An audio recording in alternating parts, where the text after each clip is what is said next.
Keep Going by Austin Kleon is a book that describes how to stay creative in good times and in bad. Because at the end of the day, staying creative can be difficult.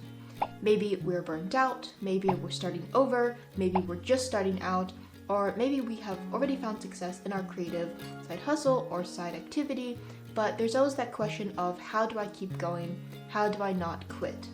This is a summary of Keep Going by Austin Kleon, and in this video I will be sharing the 6 points that most resonated with me. Slow down and draw. Austin makes a point in his book that drawing is a way of seeing. And by that, he means that in this speed-obsessed world that we live in, drawing what we see is a way to get a more meaningful and a deeper experience of the world we're living in. It's a way to unplug from all of the notifications, all of the news, everything, and just be in the moment and just really deeply observe what we are experiencing. Productivity and creativity are inversely related.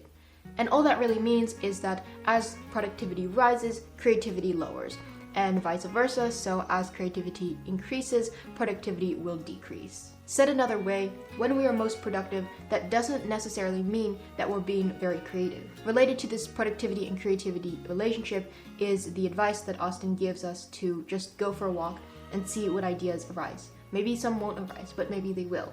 And there's this really good quote in the book that I'll read now. I walked myself into my best thoughts. And then finally, related to this productivity-creativity relationship is the idea of the messy workplace.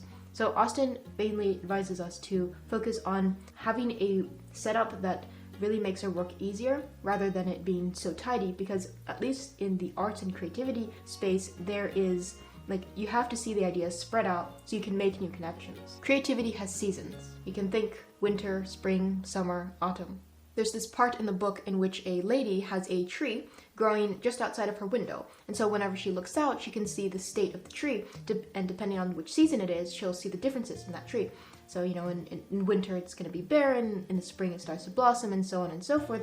And this lady, she really took a lot of inspiration from those changes, from having the tree right there, being able to so clearly see the differences between the seasons. It's a nice reminder to use natural versus artificial cycles. Natural cycles being things like heartbeat, sunrise and sunset, moon phases, seasons, and the return of spring. Artificial cycles would be things like seconds, minutes, hours, days, weeks, months, and years. The myth of think for yourself. In the book, Austin mentions that in truth, we need other ideas and we need other people in order for ourselves to think. Basically, this means that our thoughts are a response to what we have been exposed to. He advises us to find like-hearted rather than like-minded people, meaning we should find people who have different perspectives, have different opinions, but who have at the root or at the core the same values, such as being open to new ideas and being good listeners. Because ultimately, if we have someone who basically thinks the same, basically does the same things as us, that's just going to feel boring in the end. It's going to be stifling. Another tip for idea generation is to look into the past,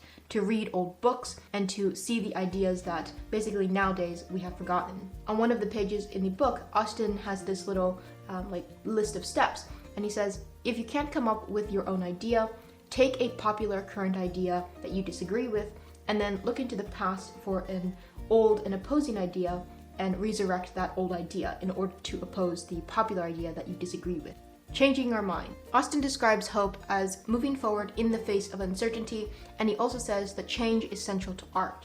And one of the reasons he says that we are adverse to change is because these days we go around being a brand, and changing our minds or changing anything essentially is not always going to allow us to stay on brand. But we are individuals, not brands, and so the truest form of brand that we are is just being ourselves. Art is full of uncertainty, it's full of change, in that an artist will not really know where their project will take them, and only at the destination will the result become clear. Making every talent that you have into a job to pay the bills is an error. Austin recommends that we keep something to ourselves that we're not monetizing, that we don't depend on to pay the bills to survive. It's always good to have a hobby where there's no way to monetize it. So follow your dreams, but right up to the point where they become your job, and then run in the other direction. In line with keeping some talent for ourselves, Austin recommends that we make a gift for someone special in our lives, and that someone can be an audience, an individual, or an organization. And sometimes he says, a gift you make for someone can turn into a gift for the whole world. If these notes were helpful, you'll probably want to check out my book summary on Still Like an Artist by Austin Kleon.